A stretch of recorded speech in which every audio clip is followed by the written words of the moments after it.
Bible ధ్యానంలో ఇప్పుడు దానియేలు గ్రంథము 5వ అధ్యాయము చదువుకుందాము.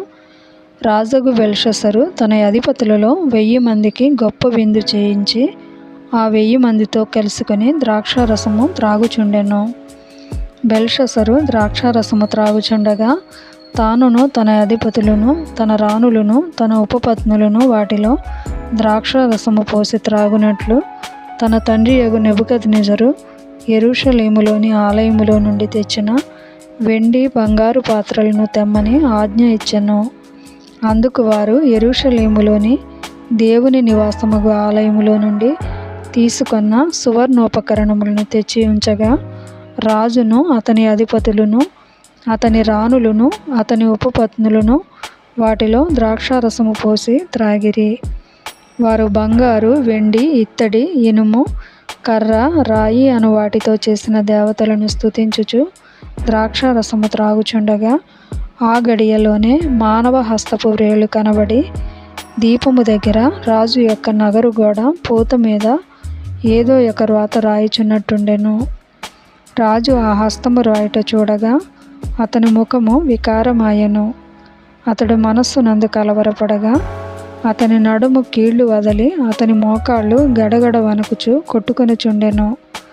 రాజు గారడీ విద్య గలవారిని, కల్దీయులను, జ్యోతిష్యులను పిలువనంపుడని ఆతురముగా ఆజ్ఞ ఇచ్చి బబులోనులోని జ్ఞానులు రాగానే ఇట్లనెను: ఈ వ్రాతను చదివి దీని భావమును నాకు తెలియజెప్పు వాడెవడో వాడు ఊదా రంగు వస్త్రమును కట్టుకొని తన మెడను సువర్ణమయమైన కంఠభూషణము ధరింపబడిన వాడై రాజ్యములో 3వ అధిపతిగా ఏలును. రాజు నియమించిన జ్ఞానులందరూ అతని సముఖమునకు వచ్చిరి గాని ఆ వ్రాత చదువుటైనను దాని భావము తెలియజెప్పుటైనను వారి వల్ల కాకపోయెను. అందుకు రాజుకు బెల్షస్సరు మిగుల భయాక్రాంతుడై తన అధిపతులు విస్మయమొందునట్లుగా ముఖ వికారము గలవాడాయెను. రాజునకును అతని అధిపతులకును జరిగిన సంగతి రాణి తెలుసుకొని విందు గృహమునకు వచ్చి ఇట్లనెను: రాజు చిరకాలము జీవించునుగాక. నీ తలంపులు నిన్ను కలవరపరచనీయకుము. నీ మనస్సు నిబ్బరముగా ఉండనిమ్ము. నీ రాజ్యములో ఒక మనుషుడున్నాడు. అతడు పరిశుద్ధ దేవతల ఆత్మగలవాడు. నీ తండ్రి కాలములో అతడు దైవ జ్ఞానము వంటి జ్ఞానమును, బుద్ధియు, తెలివియు గలవాడైయుండుట నీ తండ్రి కనుగొనెను గనుక నీ తండ్రి అయిన రాజగు నెబుకద్నెజరు శకునగాండ్రుకును, గారడీ విద్య గలవారికిని, కల్దీయులకును, జ్యోతిష్యులకును పై అధిపతిగా అతని నియమించెను. ఈ దానియేలు శ్రేష్టమైన బుద్ధి గలవాడై కలలు తెలియజేయుటకును, మర్మములు బయలుపరచుటకును, కఠినమైన ప్రశ్నలకు ఉత్తరమిచ్చుటకును జ్ఞానమును తెలివియు గలవాడుగా కనబడెను గనుక ఆ రాజు అతనికి బెల్తెషాజరు అను పేరు పెట్టెను. ఈ దానియేలును పిలువనంపుము, అతడు దీని భావము నీకు తెలియచెప్పును. అప్పుడు వారు దానియేలును పిలువనంపించిరి. అతడు రాగా రాజు ఇట్లనెను: రాజగు నా తండ్రి యూదయలో నుండి ఇక్కడికి తీసుకొని వచ్చిన చెర సంబంధమగు యూదులలో నుండి దానియేలు నీవే కదా. దేవతల ఆత్మయు, వివేకమును, బుద్ధియు, విశేష జ్ఞానమును నీ అందున్నవని నిన్ను గూర్చి వింటిని. ఈ వ్రాత చదివి దాని భావము తెలియజెప్పవలెనని జ్ఞానులను, గారడీ విద్య గలవారిని పిలిపించి తిని గాని వారు ఈ సంగతి యొక్క భావమును తెలుపలేకపోయిరి.